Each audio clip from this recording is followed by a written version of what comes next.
ئێمە لە بەرنامەی شوێن پەنجا زۆر جار باز لە تاوانەکان دەکەین. بەشێک لە تاوانەکان دەیکەین بە چیرۆکی بەرنامە بۆ هۆشیارکردنەوەی هاوڵاتیان و تاوەکو کۆمەڵگەیەکی سەلامەت بنیاد بنێن. بەڵام زۆر جاریش دام و دەستگا ئەمنیەکان، هێزەکانی ناوەخۆ، وەزارەتی ناوەخۆ، ئاسایش ئەمانە لە ڕێگەی ئەو پلان و بەرنامەی کە هەیەە وا دەکەن کەوا ڕێگری لە تاوان بکەن تاوان ڕوونەدات. ئەمە لە بەرنامەی شوێن پەنجەم جارە باز لە یەکێک لەو هۆکارانە دەکەین. ئێمە لەم بەڕێوەبەرایەتیان بەڕێوەبەرایەتی بەرەنگاربوونەوەی توند و تیژی دشت بە ئافرەتان و خێزان لەم بەرنمەیە باز لە ئەرک و بەرپرسیارەتی ئەم بەڕێوەبەرایەتی دەکەین لە کەمکردنەوەی تاوانەکان، هاوکاتی چۆنیەتی ئامۆژگاری و هۆشیارکردنەوەی خێزانەکان و نەهێشتنی توند و تیژی. با بزانین لەم بەرنمەیە ئەم بەڕێوەبەرایەتیە چی کردووە، بەشەکانی چین، چۆن کار دەکات لە پێناو دروستکردنی کۆمەڵگەیەکی هۆشیار و سەلامەت و کەمکردنەوەی توند و تیژی. ئەوەی گرینگە لەم بەرنمەیە دەمانوێت باز بکەین پاڵپشتیەکانی سەرۆکی حکوومەتی هەرێمی کوردستان ڕێزدار مەسعود بارزانیە لەگەڵ وەزارەتی ناوەخۆ ئەمانە وایان کردووە کە ئەم پاڵپشتی و هاوکاری و هەمەهەنگیەکەوە بۆ ئەم بەڕێوەبەرایەتیانە بە شێوەیەکی گشتی لە سەرجەم شارەکانی هەرێمی کوردستان لە پارێزگایەکان و لە قەزا و ناحیەکانیش کە نووسنگەکان لێ تێیدا دامەزراون ئەوە وای کردووەکەوە ڕۆڵێکی کاریگەر بجێڕن لە کەمکردنەوەی تاوانەکان. بۆ یەکەم جارە شوێن پەنجا تایبەت بە کوردستان 24 بە شێوەیەکی مەیدانی باز لە تاوانی توند و تیژی و هەوڵەکانی کەمکردنەوەی ئەم تاوانە دەکات. چونکە زۆر جار هەرکە باز لە توند و تیژی دەکرێت یان ساڵانە هەڵمەتی بەرەنگاربوونەوەی توند و تیژی خێزانی باز دەکرێت، باشێک لە ڕێکخرا و چالاکوانەکان تەنها باسی دیاردەی کوشتن و خۆکوژی دەکەن و توند و تیژی و دژ بە ئافەتان دەکەنە دروشمی کارەکانیان، وەک بڵێ لەو هەرێمە تاوانەکان و توند و تیژی خێزانی شوێنی ئاشتەوایی و پێکەوە ژیانی گربێتەوە. لە بەرنامەی شوێن پەنجا سەرەتا بە چیرۆکی یەکێک لەو خێزانانە دەست پێ دەکەین کە چەند ڕۆژێک پێش جیابوونەوەیان ڕوو لەم بەڕێوەبەرایەتیە دەکەن. با بزانین ئەم کێشەیان چی بەسەر دێت. ئەمن 5 ساڵ پێش ئێستا شوم بە و پیاوەی کرد. یەکەم جار هەستم دەکرد کە کەسێکی باشە بەڕاستی تا 6 مانگی یەکەم هیچ مشکلێکمان نەبوو لە ماڵێ. لە دوای ئەو 6 مانگە هەستم دەکرد ئەو پیاوە هیچ ئاگای لە من نەمایە، هیچ ئاگای لەوەی نەمایە کە خێزانی هەیە و لە ماڵێ بەجێهێشتیە. شەوان دەچووە دەرێ تا سەعات 2 تا 3 شەو نەدەگەڕایە ماڵێ. بەڕاستی زۆر ناخۆش بوو لە بۆ من کە من بەتەنیا لە ماڵەوە بووم و وەکو بڵێ تا ئەو کاتی هەر بووم لەبەر ئەوەی منداڵمان نەبوو. منیش هەر جێم پێ نەدەدا، دەمگوت لەوانەیە بگۆڕێ، لەوانەیە ئەگەر بێت و منداڵێکمان ببی هەز بەوەی بکە کە بەرپرسیارەتی هەیە و هەز بەوەی بکە کە بووەتە باوک تا ڕادێک باشتر بی و ژیانم لەگەڵی خۆشتر بی بەڕاستی. بەڵام دوای ئەوەی کە منداڵێکمان بوو ئەو پیاوە بەڵکو لەوانەیە خراپتریش بوو بێ لەوەی کە پێشتر دەیکرد. خراپتریەکەی چ بوو؟ ئەو جارە نەک بەرپرسیارەتی من ئین منداڵەکەشی هەڵەدەک لی دەدام. بەڕاستی شتی ماڵی دەشکاند لە منی دەدا، سوکایەتی پێدەکردم، جنێوی ناشرینی بە دایک و باوک و کە سوکاری من دەدا. بەڕاستی هەر ئافرەتێک لە شوێن من بی ئەوە هەز بەوە دەکە کە چەندە ناخۆشەکە لە ماڵەوە پیاوەک جوێن و قسەی ناشرین بە کە سوکارت بلێ. تا کێشەکەمان گەیشتە دادگا، چوونە پێش حاکم، قسەکانی خۆم گوت بە هەمان شێوە ئەویش تا بڵێ کەمەک بەرگری لە خۆی کرد. کاتێک ئەو کێشانە ڕوون بۆوە ئەو کاتی جەنابی حاکم دادوەر ئێمەی ڕەوانەی لێژنەی ئاشتەوایی کرد. ئەو لێژنەی ئاشتەوایی لە نێو بەڕێوەبەرایەتی توندوتیژی دژ بە ئافرەتان و خێزانە داوای کرد کە بچینەوێن دەرێ باسی کێشەکانمانم بکەین کە چوینە لێژنەی ئاشتەوایی. لێژنەی ئاشتەوایی یعنی کەسانی زۆر لێ هاتوو، کەسانی زۆر پسپۆر لێ ئامادە بوون، زۆر ئامۆژگاریان کردین، زۆر ئامۆژگاری منیان کرد و ئامۆژگاری پیاوەکەمیان کرد. بەڕاستی پیاوەکەم هەستی بۆی دەکرد کە هەڵەیە ئێستاش گەڕاینەوە لا یەکتر و ئاش بووینەوە و تەڕادێک کێشەمان نەمایە و ئینشاءڵڵا هەروە بەردەوام دەبین. پاشەوەی کێشەم هەبوو لەگە خێزانەکەم کەوا داوای جیابوونەوەی کرد. خێزانەکەم چۆ ماڵی باوکی دوای کە سکاڵەت و مارک لە دادگا بەڕێز دادوەر ڕوانی ئەو لیژنەیە کردین لیژنەی ئاشتەوایی کە لە یەکەم جار نەمدەویست بێم سەردانی لیژنێ بکەم چونکە پێم وابوو ناتوانانی شتێک بۆ کێشەکەی مە بکەن، بەس دوایەوەی بڕیارمدا کە ڕۆژی بێم سەردانیان بکەم کە هاتوان لیژنەکە چەند پسپۆڕێک لێن دەربوون مامۆستایەکی ئاینی و دەروونناسک و کۆمەڵناسک. دوایەوە کە گیان لە کێشەکەی ئێمە گرت توانیان چارەسەر کێشەکەمە بدۆزینەوە و زۆر سوپاسیان دەکەم.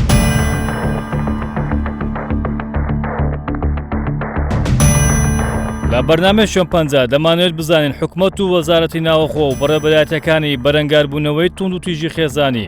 بۆ بڵاوکردنەوەی هۆشیاری و نەهێشتنی توند و تیژی و بنیادنانی کۆمەڵگەیەکی تەندروست و هۆشار چیان کردووە. چونکە حکومەتی هەرێمی کوردستان و وەزارەتی ناوەخۆ بەتایبەت لە کابینەی نۆی حکومەتی هەرێمی کوردستان هەموو پاڵپشتێکیان فراهەم کردووە بۆ پێشگیریکردن لە یەکسانی و ئاشتەوایی خێزانی و نەهێشتنی توند و تیژی خێزانی و بنیادنانی کۆمەڵگەیەکی تەندروست. زۆر جاریش لە ماوەی ڕابردوو بینیمان کە سەرۆکی حکومەت ڕێزدار مەسوور بارزانی بە تایبەت سەردانی بەڕێبەرایەتەکانی بەرەنگاربوونەوەی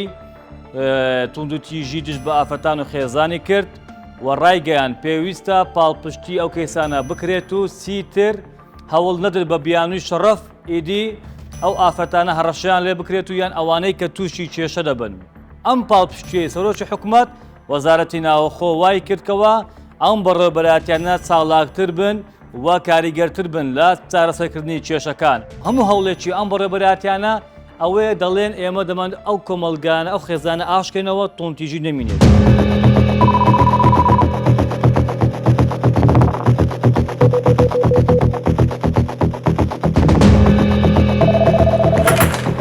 باڵێ فەرمووی هێڵی گەرمی بەڕێبەرایەتی توند و تیژی خێزانی و کاتێک باش. حکومەتی هەرێمی کوردستان لە ڕێگەی وەزارەتی ناوەخۆ هەموو پاڵپشتێکی بۆ ئەم دامەزراوانە دابین کردووە پشتگیریان دەکەن تا ئافرەت و ژن خێزان هەمووان پارێزرا بن و پەنا بۆ یاسا بن لە بڕی بیرکردنەوە لە ئەنجامدانی تاوان یان توند و تیژی. گرنگترین ئەو هەوڵانەش دامەزراندنی هێڵی گەرمی 1990 کە بێ بەرامبەر 24 کاتژمێر بۆ هاوڵاتیان دابین کراوە تا بتوانن پەیوەندیکردن بەو هێڵە کێشەکانیان بگەین و چارەسەر بکەن. جگە لەمەش هەر هەڕەشە مەترسێک لەسەر ئەو کەسە هەبێت دوای پەیوەندی بەو هێڵە هەم گیانی هەم نهێنیەکەی پارێزراو دەبێت. ئێمە ڕێنماییت پێ دەدەین بەشی سنتەر ڕاوێژکاریمانەیە هەر لە ناو بەڕێوەبەرایەتیە تۆ مادام ناتوێ ماڵەکەی پێچێ ناتوێ سکاڵا تۆمارکەی دەتێ هاوسەرەکەت بانگ بکرێ لە بەشی سنتەری ڕاوێژکاری قسە لەگەڵ هاوسەرەکەت دەکرێت بانگ دەکرێت و ئەگەر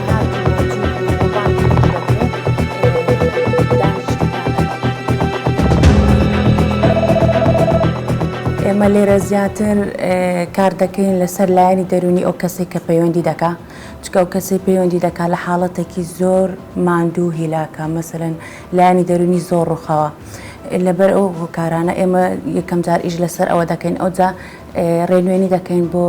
ڕێگەچارەی کێشەکەی لە ڕووی یاسایی بێ کۆمەڵایەتی بێ دەرونی بێ ئێمە لەرە ڕاوێژی لەگەڵ دەکەین و هەروەها ئەو کەسێک کێشەی هەیە زۆر جار نایهەوێت سکاڵا بکە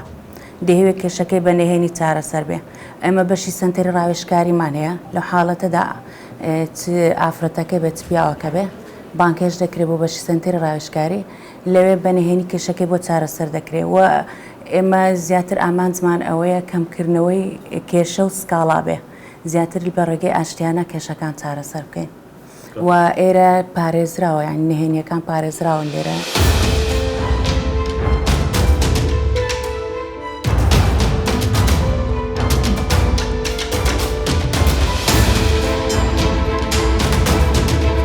بەرە جەنابی عەقیل سەبارەت بە ڕۆڵ و ئەرک و بەرپرسیارەتی بەڕێوەبەرایەتی بەرەنگاربوونەوەی توڵوتیژی دژ بە ئافرەتان و خێزان چییە و ئەم بەڕێوەبەرایەتیە لە چەند بەش خۆی دەگرێت؟ بەڕێوەبەرایەتی بەرەنگاربوونەوەی توندوتیژی دژ بە ئافرەتان و خێزانێکە کە لەو بەڕێوەبەراتیانەی کە سەر بە وەزارەتی ناوخۆیە و ئێستا لە هەموو پارێزگاکانی هەرێمی کوردستان و لە ئیدارە سەربەخۆکان بەڕێوەبەرایەتی بەرەنگاربوونەوەی توندوتیژی ئافرەتان و خێزان هەیە و لە زۆربەی هەرە زۆری قەزایەکانی هەرێمی کوردستان نووسینگەی تایبەت بە بەرەنگاربوونەوەی توندوتیژی ئافرەتان و خێزان هەیە. بەڕێوەبەرایەتی بەرەنگاربوونەوەی توندوتیژی دژ بە ئافرەتان و خێزان کار لەسەر ئەو توندوتیژانەکە کە لە ناو خێزان لە نێوان ئەندامانی خێزان ڕۆدا و هەوڵی ئەوەیەدا کە بەرەنگاری ئەو توندوتیژانە ببیتەوە و کاری سەرەکی ئەو بەڕێوەبەرایەتیانە کار لەسەر هوشیارکردنەوەی ئەندامانی خێزان تاک بە تاچی ئەندامانی خێزانەکە بۆ ئەوەی دوور بن لە هەموو توندوتیژانێکی ئێستا هەیە. ئەم بەڕێوەبەرایەتیە خزمەتگوزاریەکانی چین کە دابینی کردووە بۆ ئەو کەسانی سەردانی دەکەن یان کێشیان هەیە پەنا بۆ ئەم بەڕێوەبەرایەتە دێنن؟ لە ناو بەڕێوەبەرایەتی بەرەنگاربوونەوەی توندوتیژی دژ بە ئافرەتان و خێزان کۆمەڵێک خزمەتگوزاری پێشکەش بۆ کەسانە کرێت کە پێویستیان بەو جۆرە خزمەتگوزاریانەیە. یەکێک لەو خزمەتگوزاریانەی کە لە بەڕێوەبەرایەتی لە سنووری هەرسێک پارێزگای هەرێمی کوردستان، سلێمانی، دهۆک، هەولێر هێڵێکی گەرممان هەیە. ئەو هێڵە گەرمە ژمارەکەی 119 بە شێوازێکی 24 کاتژمێری کارەکە و هەر کەسێک پێویستی بە ڕاوێژی دەرونی کۆمەڵایەتی یاسایی هەبی ئەتوانی پەیوەندی بە هێڵی گەرمی ژمارە 119 بکە و تەنها ئافرەتانیش پەیوەندی بەو هێڵەوە ناکەن بەڵکو تەواوی ئەندامانی خێزان چ ڕەگەزینێربی چ مێبی چ گچکەبی چ گەورەبی ئەتوانی پەیوەندی بە هێڵی گەرمی 119 بەرەنگاربوونەوەی توندوتیژی دژ بە ئافرەتان و خێزان بکات. یەکێک لە خزمەتگوزاریەکانی تر کە لە بەڕێوەبەرایەتی هەیە بەشێکمان هەیە پێگوترێت سنتەری ڕاوێژکاری خێزانی لە ناو ئەو بەشەی هۆبەکمان هەیە هۆبەی لیژنەی ئاشتەوایی. ئەو لیژنەی ئاشتەواییە لە کۆمەڵێک کەس پێکاتووە کە بەپێی ڕێنمایی ژمارە 4 ساڵی 2018 وەزارەتی ناوخۆ کارەکەن. ئەوانە لە مامۆستایانی ئاینی، لە مامۆستایانی زانکۆ، لە توێژەرانی کۆمەڵایەتی و دەرونی و خەڵکی یاسایی پێک دێت کارەکەن لەسەر ئەو توندوتیژانەی کە لە نێوان ئەندامانی خێزان ڕوویدا بۆ ئەوەی جارێکی تر هەوڵ بدەن کە ئاشتەوایی لە نێوان ئەندامانی خێزان بکەن بۆ ئەوەی بە جوانی بگەڕێنەوە و لەگەر یەکتر بژن و خێزانێکی بەختەوەر بنیاد بنێن.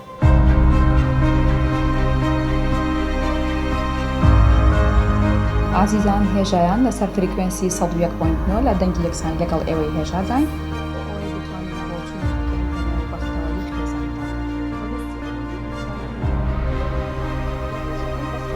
ناو بەڕێوەبەرایەتیەکان ئەو بە تایبەتی بەڕێوەبەرایەتی بەرەنگاربوونەوەی توندوتیژی دژ بە ئافرەتان و خێزانی هەولێر هۆبەیەکی هەیە، هۆبەی ڕادیۆی دەنگی یەکسانی کە لە سنووری پارێزگای هەولێر ئەو ڕادیۆی ئێستا پەخشەکرێ و ژمارەی فریکوێنسی 101.9 لە سنووری پارێزگای هەولێر ئەتوانن گوێبیستی بەرنامەکانی ڕادیۆی دەنگی یەکسانی بن و زۆربەی ئەو بەرنامانەی لەو ڕادیۆی پەخشەکرێ زیاتر کار لەسەر هوشیارکردنەوەی تاک و کار لەسەر هەندانی خەڵک بۆ ئەوەی دوور بن لە هەموو ئەو توندوتیژانەی کە ئێستا هەیە و بەرنامەکانیشی هەم لە ڕووی ئاینی هەم لە ڕووی چۆنیەتی خۆپاراستن لە خراپ بەکارهێنانی ئامێرەکانی پەیوەندی کە بە خراپە بەکارنێت و کۆمەڵێک بەرنامەی دیکە لە ڕادیۆی دەنگی یەکسانی ڕۆژانە پەخشەکرێ و هەروەکو با بڵێن پلانی بەڕێوەبەرایەتی بەرەنگاربوونەوەی توندوتیژی دژ بە ئافرەتان و خێزان ساڵانە بە شێوازێکی 24 کاتژمێری و هەموو ڕۆژەکانی ساڵ پلانی ئەوەی هەیە کە بتوانی چۆن زیاتر خەڵک وشار بکاتەوە بۆ ئەم مەبەستە هەڵساوین بە نووسینی یاداشتی لێکتێگەیشتن واژووکردنی یاداشتی لێکتێ گەیشتن لەگە زۆربەی زانکۆ و پەیمانگا و ئەو خوێندنگانەی کە زۆرترین قوتابی لێیە بۆی بتوانین کە بە شێوازێکی باشتر بگەینە قوتابیەکان و بگەینە ئەو خەڵکانە کە هەوڵ بدەین ئاستی وشیاریان بەرز بکەینەوە و هەوڵ بدەین ئاشنایان بکەین بە هەموو ئەو یاسا و ئەو ڕێنمایانەیە کە لە هەرێمی کوردستان و بەتایبەتی لە وەزارەتی ناوخۆ دەرچوو. پرۆگرامی 119. شەمپەنجە بۆ ماوەی چەند کاتژمێرێک چاڵاکی دەنجی ئەو رادیۆیە تۆمار دەکات کە دەمانێت بزانین چ پەیامێکیان بە کۆمەلگا دەگەین و تا کۆمەلگەیەکی تەندروست و هۆشیار و دوور لە تۆنتیژی خێزانی بنیاد بنێت. بەختەوەری خێزان لە کۆمەڵگادا بریتە لە هەبوونی ڕێز و خۆشەویستی لە نێوان ئەندامانی خێزان. جا ئەندامەکان دایک و باوک و منداڵەکانیان دەگرێتەوە. رادیۆی دەنگی یەکسانی رادیۆی سەر بە بەڕێوەبەراتی بەرەنگاربوونەوەی توندوتیژیە دش بە ئافرەتان و خێزان هەولێر. لەم ڕایۆدێدا کۆمەڵێک پرۆگرامی جۆرا و جۆر پێشکەش دەکرێت یاخود دەکرێت بڵێن هەمە چەشن پێشکەش دەکرێت کە بریتین لە پرۆگرامەکانی پەروەردەیی و دەرونی جگەلەوەش کۆمەڵایەتی و هەروەها بێتەوە پرۆگرامی هونەریمان هەیە بۆ هەیەجانکردنی خەڵک بێجگەلەوەش پرۆگرامی هۆشیاری تەندروستیمان هەیە. هەموو ئەو پرۆگرامانەی کە وەکو یەک پاکێج و یەک خێزان لە ڕێگای ئەم دەستگایەوە پێشکەش دەکرێت ئاماجی سەرەکی لەوان بریتیە لە هۆشیارکردنەوەی کۆمەڵگە لە هەموو ڕەهەندە جیاوازەکان بۆ ئەو مەبەستە زۆر گرنگە ئێمە وەکو یەک خێزان یاخود یەکتیم بتوانین دەست لە ناو دەستکار بکەین لە پێناوی بەدیهێنانی تاکە ئامانجمان کە بەختەوەری و تەباهی خێزانی و هۆشیاری بڵاوکردنەوەی لە کۆمەڵگادا.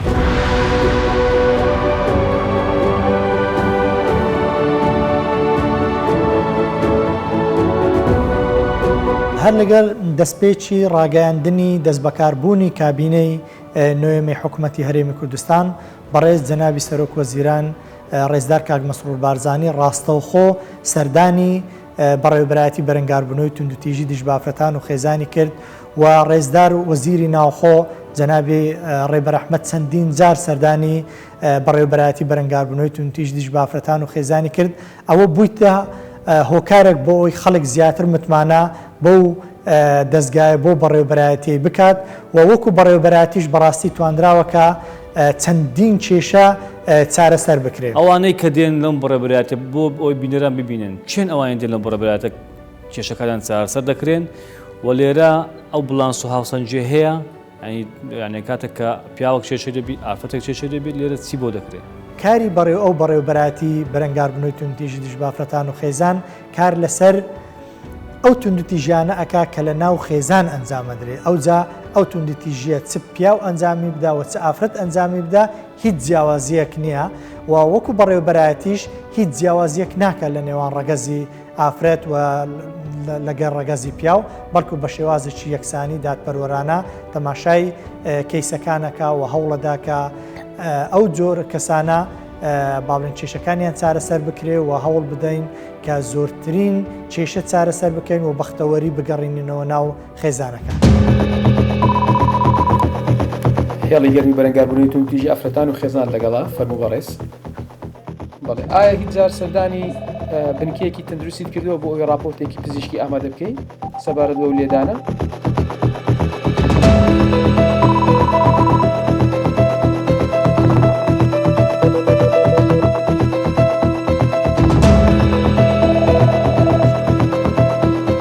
دەمانێت بزانین لیژنەی ئاشتەوایی لەم بەڕێوەبەرایەتیە چ دەکات؟ ئەو کارەی کە ئەنجامەدەن چییە و چۆن هەوڵدەن ئەو توندوتیژیان نەهێڵن و خێزانەکان ئاشکەنەوە کە بە یەکێک لە گرنگترین بەشەکانی ئەم بەڕێوەبەرایەتە دادرێت گرنگترین کار دەکات و تا ئێستا کەم کەس هەیە پێی بزانێ ئەوانە چ دەکات. بەپێی ئاماری لیژنەی ئاشتەوایی لە بەڕێوەبەرایەتی گشتی بەرەنگاربوونەوەی توندوتیژی ئافرەتان و خێزان لە ماوەی دەمانجی ڕابردووی ساڵی 2022 توانراوە نزیکەی 700 خێزان ئاش بکرێنەوە بگەڕێنەوە ناو خێزانەکانیان و کێشەکەشیان داخراوە و بە کۆتا هاتووە. بە گوێرەی ئاماری بەڕێوەبەرایەتی بەرەنگاربوونەوەی توندوتیژی خێزانی لە شاری هەولێریش نزیکەی 2400 هاوڵاتی سەردانی سەنتەری ڕاوێژکاری خێزانیان کردووە. لە چەند مانگی ساڵی 2024ش نزیکەی 2000 پەڕا و ڕەوانەی دادگا کراوە 650 پەڕا و کە 346 خێزانن کێشەکانیان چارەسەر کراوە و ئاش بوونەتەوە. ئەم ئامارەژەوە نیشانەدات دوای هەوڵەکانی حکوومەتی هەرێم و وەزارەتی ناوخۆ و دامەزراوە تایبەتمەندەکان توانراوە بەکردار توند و تیژی خێزانی لە قۆناغی بەرەنگاربوونەوە پێی ناوەتە قۆناغی هۆشیاری کە بەشێکی زۆر لە هاوڵاتیان لە بڕی پەنابردن بۆ ئەنجامدانی تاوان و توند و تیژی پەنا بۆ یاسا دەبن بۆ چارەسەرکردنی کێشەکان بەمەش ڕێژەی تاوان و توند و تیژی کەم بۆتەوە.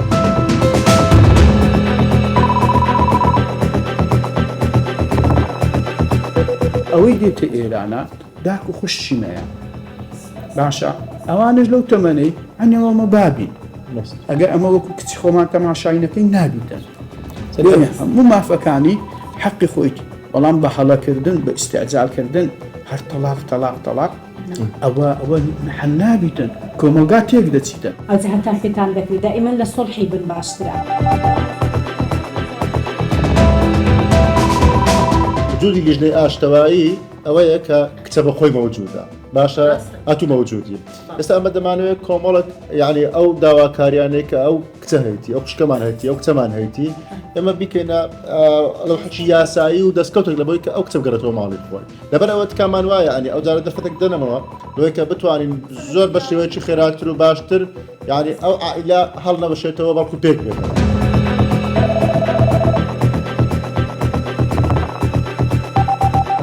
مامۆستا سەبارەت بە لیژنەی ئاشتەوایی کە بەڕێستا ئەندامێکن لەو لیژنەیە ماوەیەکی زۆر ئەم لیژنەیە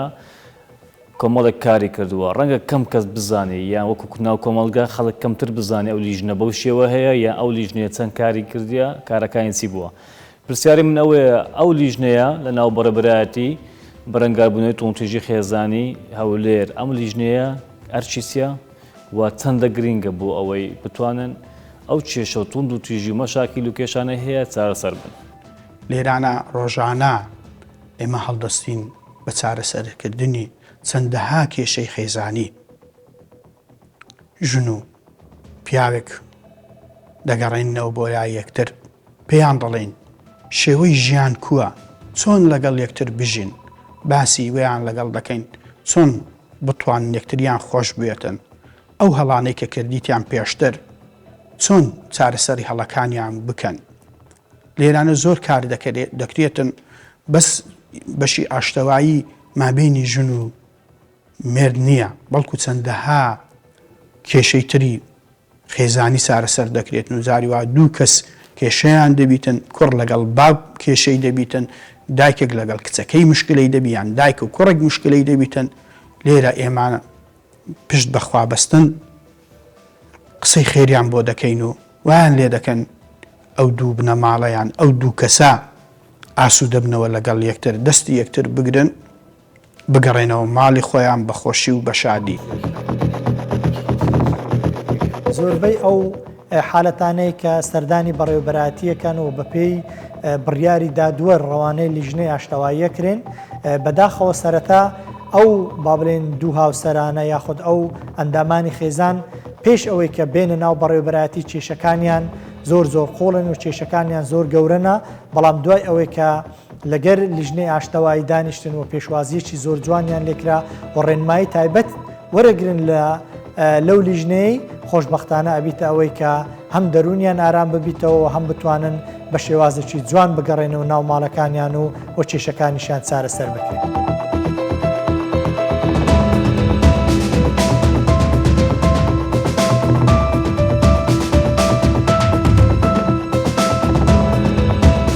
ئەم بەرەوبەرایەتی کە بە پێی یاسای ژمارە 8 ساڵی 2011 دامەزرا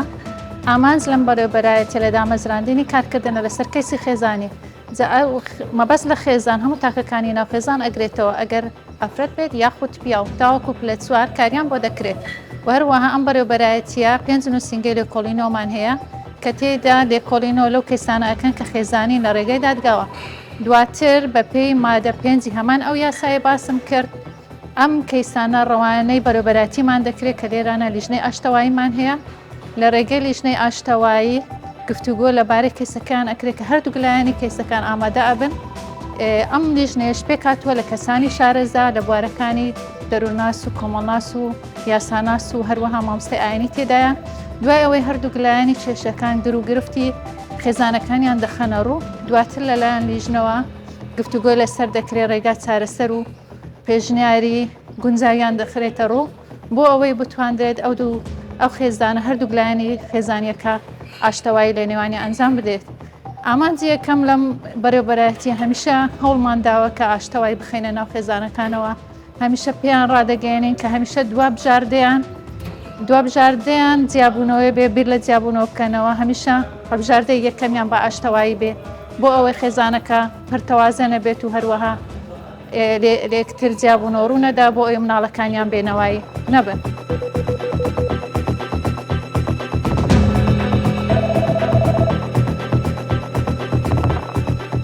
یەکێک لەو خزمەت گوزاریانەی کە ئێستا بەردەستە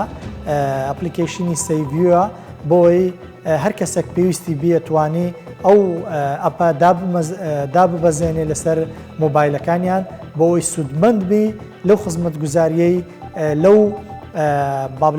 لەو ئەپلیکیشنە هەیە. ئەپلیکیشنی سەیڤیوەکە لەو خزمەت گوزاریانێک کە ئێستا بەردەستە لە هەرێمی کوردستان، هەر کەسێک کە بیەوێ ئەتوانی سوود وەربگری دوای ئەوەی کە ئەو ئەپلیکیشنەی دابەزان هەموو زانیاری بەڕێوەبەرایەتی و نووسنگەکان و ژمارە پێویستەکان و ئەو شوێنی خۆشی یەکێک لەو خزمەت گوزاریانەی کە تێیدایە ئەتوانی شوێنی خۆی دیاری بکات و ئەتوانی بۆ ماوەی یەک خولەک دەنجی خۆی تۆمار بکە و بیەوێ بۆ چێی بنێری ئەو کەسانە دیاریەکە با بڵێن نزیکترین کەسی ئەو کەسێک کە توندوتیژی بەرامبەرکرا بۆ نمونە ئەگەر بابی بی یان برایەکی بی یاخۆت دەستگای